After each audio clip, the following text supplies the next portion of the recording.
Welcome to an episode of Making Sense of Wealth. My name is Andrew Whalen, your host, your personal CFO. I'm happy to be here today. What we wanted to do was we hosted a conference call for our client base. One, to inform them. We worked with Goldman Sachs Investment Research as far as to get the basic information of what they're trying to generalize to the public. This includes information on basically the pandemic itself, the areas that they're using to address this pandemic, the economic implications, as well as investment implications. So we wanted to take a time to share that conference call with you. So without further ado, we're going to jump right into that. Good morning, everybody. I hope you're doing well. Thanks for taking the time today. I hope everyone's safe and at home. Before we get started, I have to cover a couple legal disclosures just for compliance. That the opinions voiced in this material are for general information only and are not intended to provide specific advice or recommendations for any individuals. All performance referenced in historical is no guarantee of future results. All indices are unmanaged and may not be invested into directly. All investing involves risk, including loss of principal. Rebalancing a portfolio may cause investors to incur tax liabilities or transaction cost. No strategy assures success or protects against loss. Options are not suitable for all investors, and certain option strategies may expose investors to significant potential losses, such as lost entire amount paid in the option. You should discuss your specific situation with your advisor prior to investing. Got that out of the way. So like I said, thanks for joining me. It's kind of eerie here. I know the majority of you have been to our office before. Literally, there's only our cars in the parking lot. We're the only ones here. We are deemed an essential business here in the state of Nevada because we are a financial institution. So we're going to go into kind of where Whalen Financial sees the current pandemic, the virus COVID-19, and go into detail because we talk to, on a daily basis, a lot of investment managers. And we want to be able to convey some of those messages that we hear from our managers to our clients. And hosting a client-wide conference call is usually the easiest way to do that, specifically in these times. But before I begin, everybody's on mute. We won't be answering any specific questions, but at the end of the conference call, if you have any specific questions, please give the office a call at 702-878-3900. So without further ado, let's get started. So, what a difference a day makes. In less than a month, we shifted from explaining why the U.S. economy and the bull market had room to grow to how much the global economy, equity markets, interest rates, and oil prices could fall. The purpose of this call is to provide a synopsis of our views and those of the individuals in our professional network that we've had calls over the last 6 weeks with. We begin with a summary of issues discussed with infectious and biodefense specialist Dr. Barry Bloom of Harvard T.H. Chan School of Public Health and formerly head of the school, as well as Dr. Lucinio Borio of In-Q-Tel and former Director of Medical and Biodefense Preparedness at the National Security Council and Acting Chief Scientist of the U.S. Food and Drug Administration. We will also then provide historical context of this pandemic relative to other viral epidemics. We then turn to likely economic impacts of COVID-19 pandemic, including the views of Goldman Sachs Global Investment Research, which is known as GIR, and the colleagues on the likelihood of a recession. And then finally, we'll conclude with our views on the investment implications themselves. So the fear of the unknown, SARS-CoV-2 and its disease COVID-19. What we want to emphasize here is the enormous uncertainty surrounding the virus at this time. Our infectious disease specialists have warned and continue to warn that it's too early to know the fatality rate, the incubation period, and reproduction number, and contagious period. Therefore, as you hear estimates of how many people will contract the disease in the US and Europe, and how many people will die as a result, please keep in mind that nobody knows. So as Dr. Bloom said on our call, one has to take any specific number, like the mortality rates, with a grain of salt. Widely quoted Harvard epidemiologist Mark Lipstick initially projected that 40 to 70% of the human population could potentially be infected by the virus if it becomes a pandemic. He later qualified that statement to apply only to adults since children seem to be less affected. The number was further revised down to 20 to 60%. He also stated that measures from self-quarantining to social distancing will affect these estimates. As we look at the data from China, it shows the extent to which the effective policy can produce a completely different set of numbers.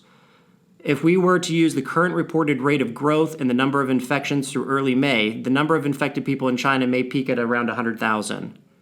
Given a population of 1.4 billion people, the infection rate would be 0.007%. The number of new cases in Wuhan could potentially fall to zero, as we've seen them starting to taper off. And what they contribute this low rate to number of policy measures, starting with social distancing, extensive testing, centralized quarantine, lockdown of Wuhan, and a traffic ban. Now, it's obvious that the government policy has a significant impact on the relevant numbers. So what are the relevant numbers? First, let's address the fatality rate. The fatality rate is the number of people who have died from the disease divided by the number of infected. Obviously, no one knows the number of infected people in every country at this time, so the fatality rate may well be overstated because we are measuring a known number by an estimate of the number of infected people. There is also significant dispersion in the fatality rate between age groups and regions. The fatality rate among 40 to 49-year-olds in China is 0.44% compared to 14.77% in Chinese over 80. The fatality rate in Wuhan, the epicenter of the virus, is estimated at 4.87% compared to 0.88% in the mainland China outside of Hubei. In Italy, the estimate is 6.81 compared to 0.92 in South Korea. The other relevant number is what's known as the incubation period. Here again, there is some uncertainty. WHO, or the World Health Organization, estimates a 2 to 7 day window where a person may have become infected before they show symptoms. The US CDC estimates 2 to 14 day incubation period. Earlier in the epidemic, one Chinese study indicated it could be as long as 24 days. The reproduction number, or what we call the R0. The reproduction number is the number of people every infected person infects. Originally, this number was estimated 2 to 4 people. It has been lowered to 2 to 3. However, this is an extremely rough estimate because there is uncertainty about the contagious period. Dr. Bloom has said that the epidemic will be under control when R0 equals 1 or less. The path of R0 in Wuhan is an example of how quickly the epidemic was brought under control by reducing the reproduction rate from 3.88 in mid-January to 0.32 by mid-February. The last relevant number is the contagious period. This period is the amount of time someone is contagious, and there are no estimates at this time. The recent data from New Rochelle, New York confirms that individuals have tested positive who have no symptoms. The individuals that we've spoken to in the medical community have highlighted that infected individuals seem to shed a lot of the virus 2 days before the symptoms appear. The World Health Organization has noted that some patients can shed the virus 24 to 48 hours before the onset of symptoms, which means people are highly contagious and can easily spread the virus without knowing they are sick and before they quarantine themselves. Finally, some people who have recovered in China still had detectable viruses in their respiratory tract. So such uncertainty has created a tremendous fear of the unknown. The virus is a new pathogen, hence all the uncertainty about its characteristics. It is highly transmissible, even before someone has visible symptoms. We do not have any immunity given that this is a new pathogen. Diagnosis in the US has been poor because of the shortcomings of diagnostic tests. There is no therapeutic drug yet, and there is no vaccine yet. To allay such fears, the healthcare system has to address 3 issues. The first issue is proper diagnostics. Fear has been compounded by the fact that we do not know how widespread the disease is in the U.S. since the U.S. healthcare system does not have enough functioning test kits. Both Dr. Bloom and Dr. Borio expressed significant concern about this shortcoming. Problems have ranged from faulty test kits to shortages of RNA extraction kits. Last Thursday, on March 12th, at the congressional hearing, Dr. Anthony Fauci, director of National Institute of Allergy and Infectious Diseases, stated that the U.S. testing system is, quote, not really geared to what we need right now. That is a failing. Let's admit it. Dr. Borio has referred to this shortage as one of the most dramatic failures in our early public health response that she can think of.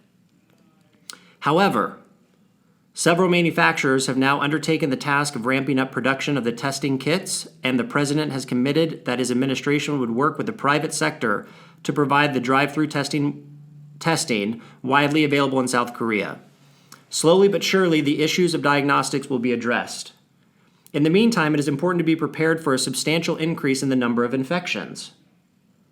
As highlighted by some of our individuals that we've spoken to in the health community, the numbers are certainly in the thousands. We should keep in mind that increased testing likely means that some portion of this expected increase represents the identification of cases that are already existed instead of newly acquired infections. Number 2, therapeutics. While a therapy is not yet available, the experts that we talked to have expressed some optimism that a therapy to treat infected patients could be forthcoming in the next several months. The CEO of Gilead Sciences has stated that he expects the results of clinical trials of their drug to be available potentially by April. Regeneron is evaluating a new drug for rheumatoid arthritis since it has been effective with patients in China and Italy. One of the world's most prestigious medical journals has just published an article on a different kind of plasma and immunoglobulins as a potential therapy of COVID-19 patients. Such therapy was used as the last resort to improve the survival rate of patients with SARS. Number 3 is the vaccines. While the general consensus is that vaccines will not be available for the next 1 to 2 years, some of the experts we spoke to were moderately more optimistic, referring to work of several companies supported by CEPI, which is the Coalition for Epidemic Preparedness Innovations. CEPI has launched 4 programs to develop vaccines against COVID-19, working with Invivio, the University of Queensland, Moderna, and CureVac. These programs will leverage a rapid response platform that is already supported by CEPI. The aim is to advance vaccine candidates into clinical testing as soon as possible. Moderna has already delivered a vaccine candidate to the National Institute of Health for clinical testing, and CureVac has suggested developing a vaccine ready for clinical testing in a few months. The expectation is that scientific and medical community will have a sense of the safety and potential immunogenicity of the vaccines against COVID-19 by the summer, and then move to a more advanced efficiency studies with data available towards the end of the year. As medical progress is made in diagnostics as well as in the next few weeks, therapy in the next few months, and vaccines starting in the summer with more extensive efficiency studies by year end, fear will inevitably abate. At this point, however, as emphasized by Dr. Borio, the most important factor is to mitigate the growth of the pandemic curve through the various social distancing measures. The growth curve has to be flattened to prevent strains on the healthcare system and to buy time for therapies and vaccines to be developed. So what I want to do is just briefly examine the data of past viral epidemics to provide some context to this pandemic. While this viral pandemic is different than past epidemics or pandemics and is not an influenza virus like H1N1, we still believe that it is helpful to have some context for the numbers of cases and the fatality rate.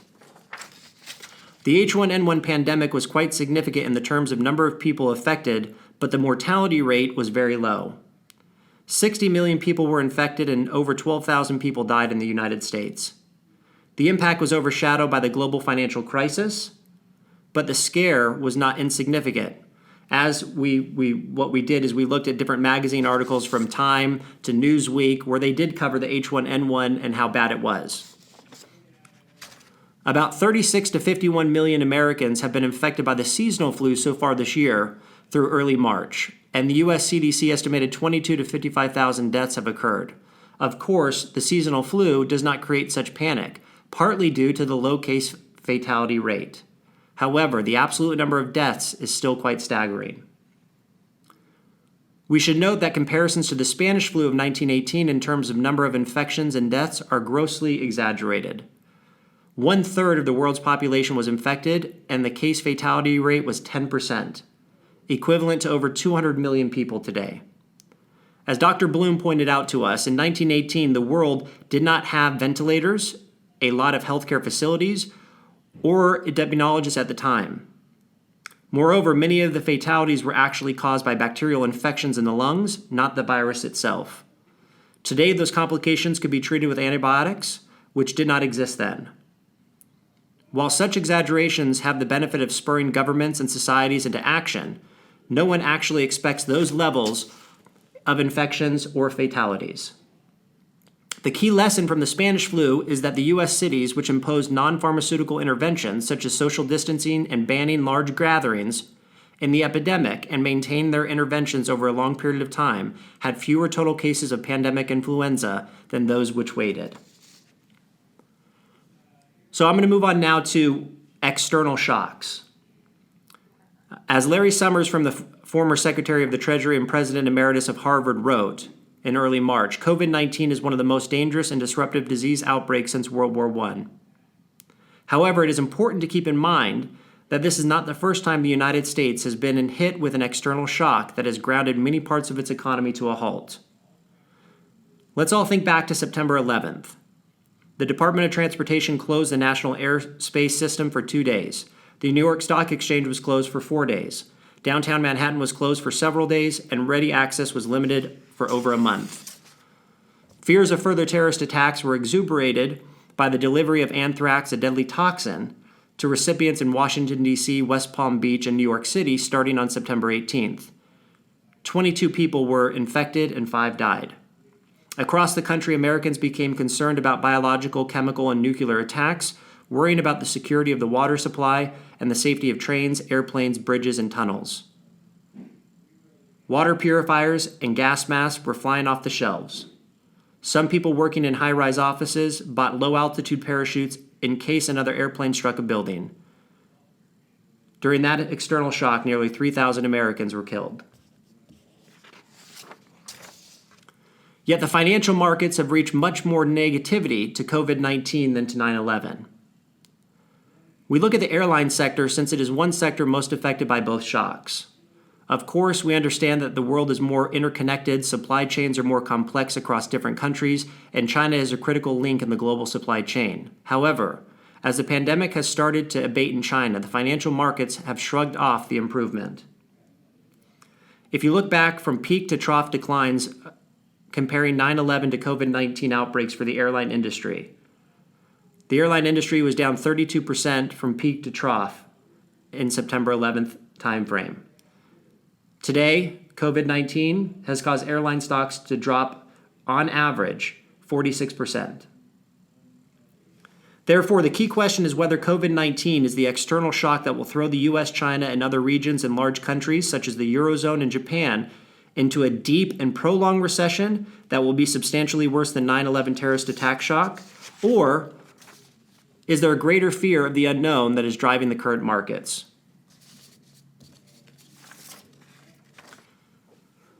We're going to move now on to the economic slowdown or a deep and prolonged recession. So first, let's examine China, because we can actually see the data and the facts coming in from that region as well as South Korea. The uncertainty with respect to this virus extends to the uncertainty with respect to the depth and length of the recession.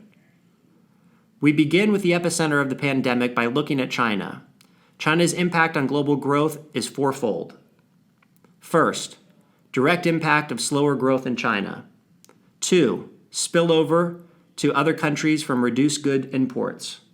3, spillover to other countries from reduced spending by Chinese tourists. For example, Chinese tourists account for nearly 1/3 of all tourists in Japan. Number 4, disruption to supply chains relying on Chinese parts. Dun & Bradstreet estimates that 16.3% of Fortune 100 companies have Tier 1 suppliers that supply parts directly into the U.S. manufacturing process, and 93.8% have Tier 2 suppliers that supply parts to Tier 1 suppliers, all based in affected areas of China.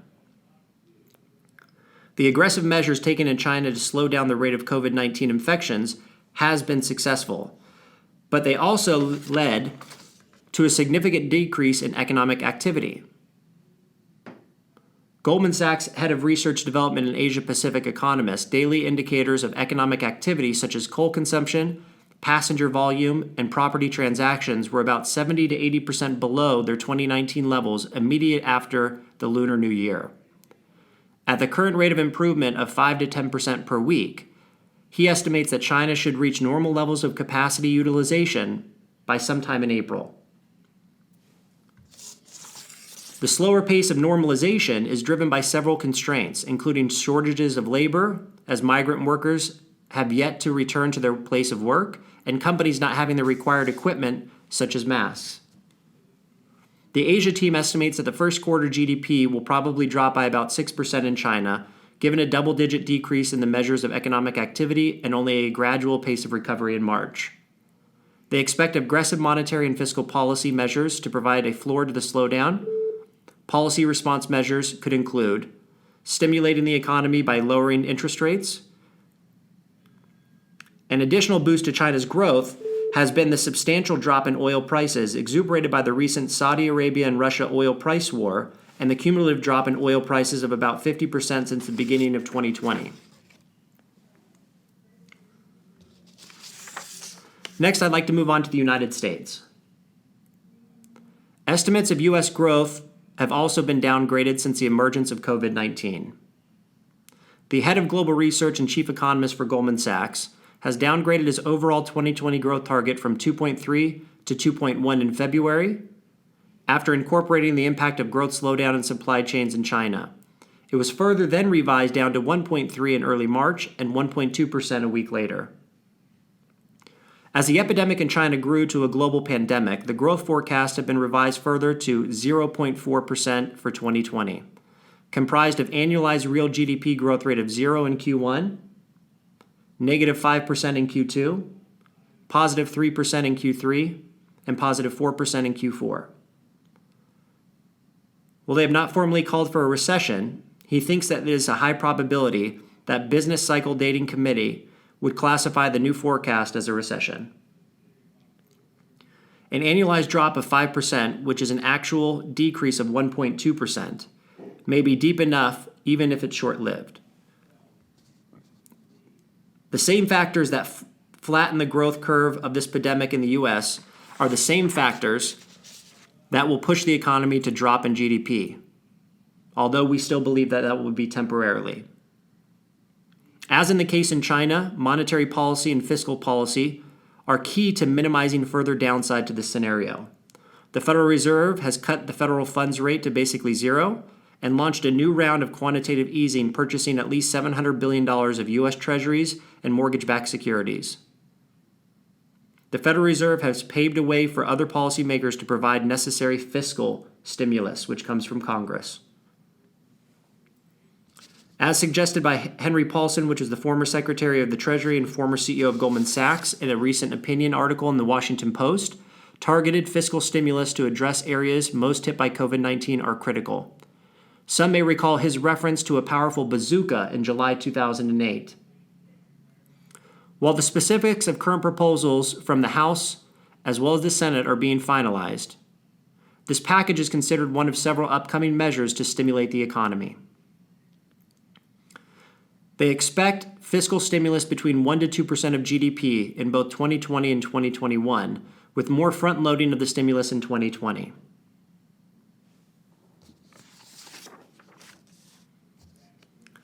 Another indication, what we saw in the markets, which we thought was really interesting, was more so of the drop in oil prices than the COVID-19 virus. And it seems that when it rains, it pours. Just as we are getting some respite from the diminished tensions of the U.S.-China trade war, two of the three largest oil producers have engaged in oil price war. When Russia announced on March 6 that it would no longer participate in further supply cuts after the expiry of current oil production quotas on April 1st, Saudi Arabia responded quickly and aggressively. It offered meaningful discounts to prevailing prices and announced plans to increase production from 9.7 million barrels per day to a target 12.3 million barrels per day. Oil prices and energy-related stocks, which had already been on a decline since early January, nosedived lower. Oil experienced its largest one-day drop with both West Texas Intermediary and Brent falling 23% and energy stocks declining 20%, bringing the cumulative drop in oil and energy stocks to about 50%. This drop will be helpful to net oil importers like China, Japan, and Europe. The benefits of lower oil prices for the consumer and the airline industry are mostly offset by the hit to the energy sector, especially the shale oil producers. If Russia or Saudi Arabia's goal was to eliminate the U.S. shale industry and reverse that increase in the U.S. market share, the goal is unlikely to be realized, since the industry as a whole has shown great resiliency as seen in 2014 during the last oil drop epidemic.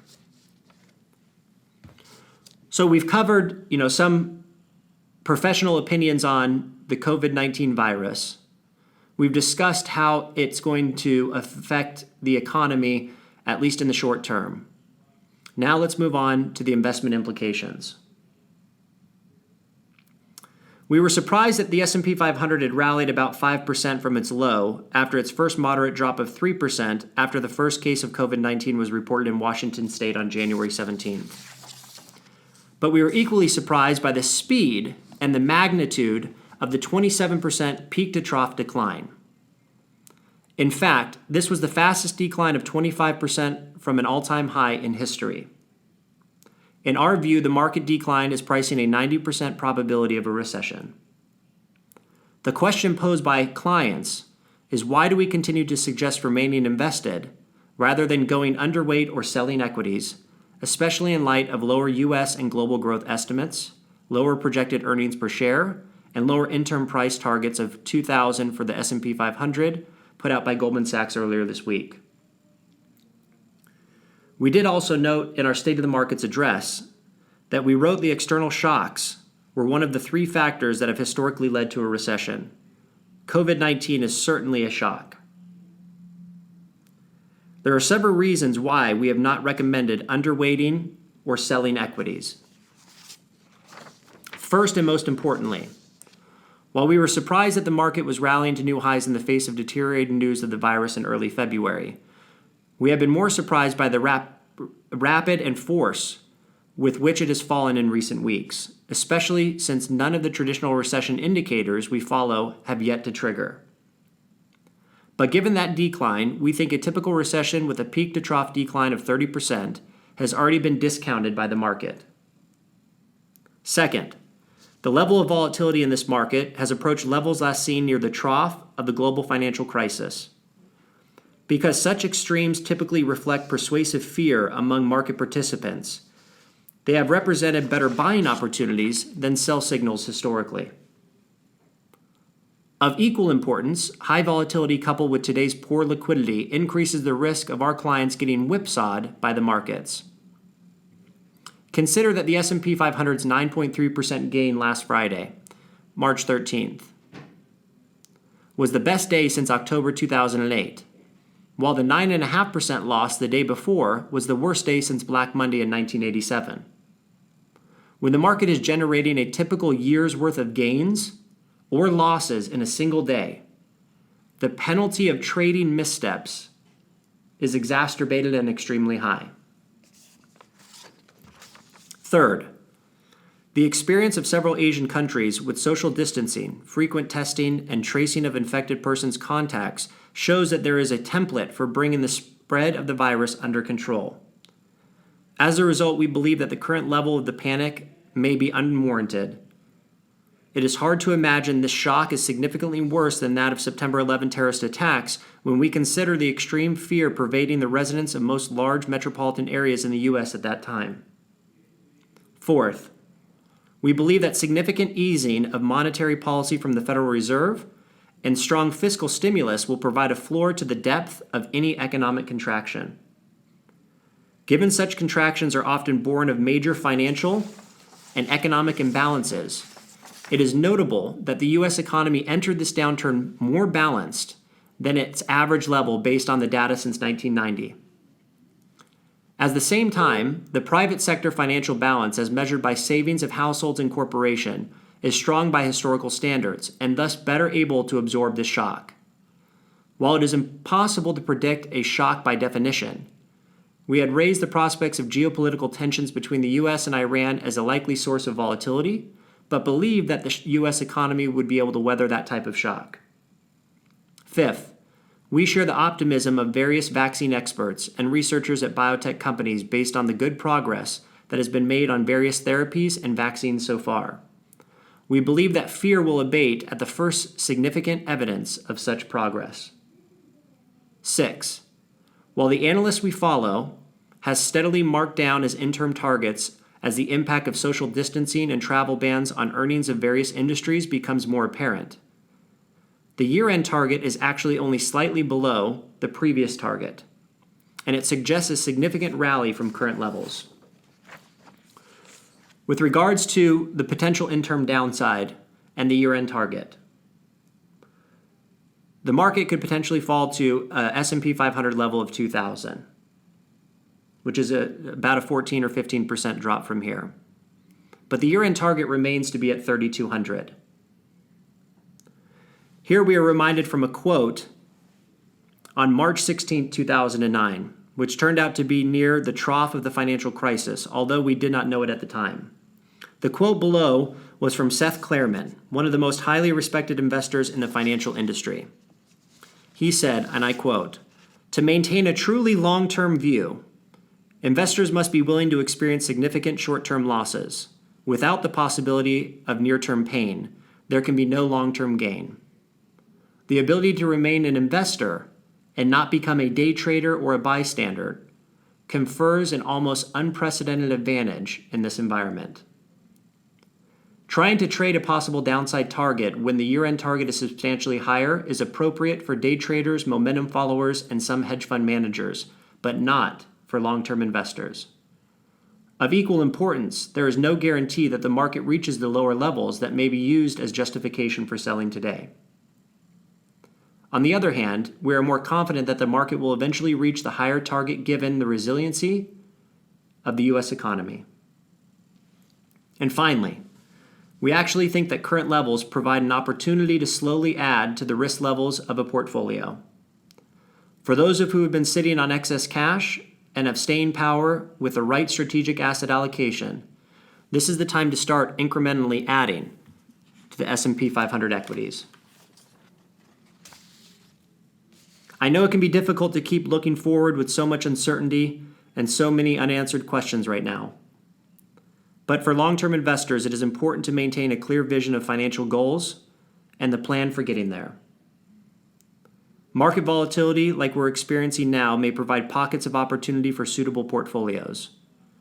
As a recession increasingly is priced into the market, stock market valuations relative to their earnings power and to bond yields have become more attractive. Current uncertainty means taking a careful, measured approach, but for appropriate investors, there may be even small ways to consider taking advantage of these potential opportunities. It is likely that we see an economic rebound later this year and into 2021 as the outbreak is contained, businesses reopen, and fiscal and monetary policy support expands. The U.S. economy and corporate America have steered their way through world wars, Cold Wars, financial crises, and geopolitical events.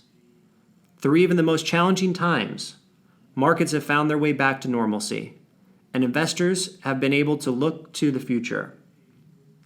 There's no reason to believe this time will be any different. Trust your plan, be well, and make sure to contact us if you have any questions or concerns. I want to thank everybody for taking the time out of their day today. The most important thing is to remain safe. Don't take any excess risks. We will be continuously hosting conference calls and portfolio reviews over the phone and also over Zoom video conference for those clients that are outside the state of Nevada. If you have any questions, please reach out to me. I hope I was able to inform you, keep you updated, and provide a little bit of optimism in a time where a country needs it the most. Have a nice day. Talk to you soon. Securities and advisory services offered through LPL Financial, a registered investment advisor, member FINRA, SIPC. This material is for general information only and is not intended to provide specific advice and recommendation for any individuals. Investing involves risk, including loss of principal. No strategy assures success or protects against loss.